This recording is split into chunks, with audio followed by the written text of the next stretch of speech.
एक प्रॉब्लम सभी को होता है, वो है I read but nothing goes into my brain. मतलब होता क्या है कि हम पढ़ते तो बहुत हैं, ये पढ़ते हैं, ये सब कुछ पढ़ते हैं, लेकिन कुछ हम एंड ऑफ द डे हमको कुछ याद नहीं रहता है। मान लो हम 10 पेज पढ़े, कोई पूछता है कि तुम क्या पढ़ा, तो तुमको कुछ भी, लगभग कुछ भी थोड़ा मोड़ा याद रहता है, ना के बराबर रहता है। और होता क्या है, ये होता क्या है, बिकॉज क्योंकि जो हम लोग पढ़ते हैं ना, because your eyes are reading but your brain is not processing. मतलब हम आंख से पढ़ तो रहे हैं, मुंह से पढ़ रहे हैं, लेकिन दिमाग में कुछ घुसे नहीं रहा है। इसको बोलते हैं, इस टाइप की रीडिंग को एक पैसिव रीडिंग बोलते हैं। और ये होता क्या है, एग्जाम्पल जैसे कि एक हम पढ़े, एक parliament. Parliament is the constitutional consist of the president, Lok Sabha and Rajya Sabha, ये पढ़े। फिर नेक्स्ट लाइन तुरंत हम लोग चल जाते हैं, क्योंकि उस समय हम लोग को ब्रेन को कुछ अपॉर्चुनिटी ही नहीं मिला कि हम लोग इसको इस बात को प्रोसेस कर सके, समझ सके, ये बोलना क्या चाह रहा है प्राइम, बोलना चाह रहा है कि पार्लियामेंट बना हुआ है तुम्हारा प्रेसिडेंट से, लोकसभा से और राज्यसभा से।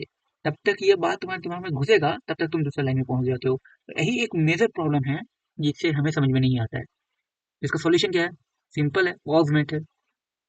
हर एक पैराग्राफ पढ़ो, जिस पैराग्राफ पढ़ते हो उसको पूछो क्योंकि इसको हम क्या पढ़े, इसका मेन आइडिया क्या है। ये क्वेश्चन एग्जाम में आएगा, जैसे कि हम पूछ रहे यूपीएससी में आएगा, या एसएससी में आएगा, या कोई भी एग्जाम में आएगा। और उससे जैसे कि पार्लियामेंट है, इसके बारे में पूछो, कंस्टिस्ट क्या क्या किससे बना हुआ रहता है, इसे क्वेश्चन में आ डायरेक्ट। ये लाइन था, parliament consist of president, Lok Sabha, Rajya Sabha. तो इससे बोलो कि पार्लियामेंट क्या किस चीज से बना हुआ है, लोकसभा, राज्यसभा। और ये सबसे इसमें से और भी सबसे इजी क्या है, इजी है, तुम अगर किसी को स्टार्टिंग से पढ़ाने की कोशिश करो, कि लगा कि तुम किसी को पढ़ा रहा है, सिंपल, जैसे किसी को पढ़ाने की, अब दिमाग में ही इमेजिनरी कोई आदमी ले लो और उसको पढ़ाने की कोशिश करो, और वही वो इमेजिनरी आदमी ही तुमको सक्सेस बताएगा। और ये सबसे इजी मेथड है।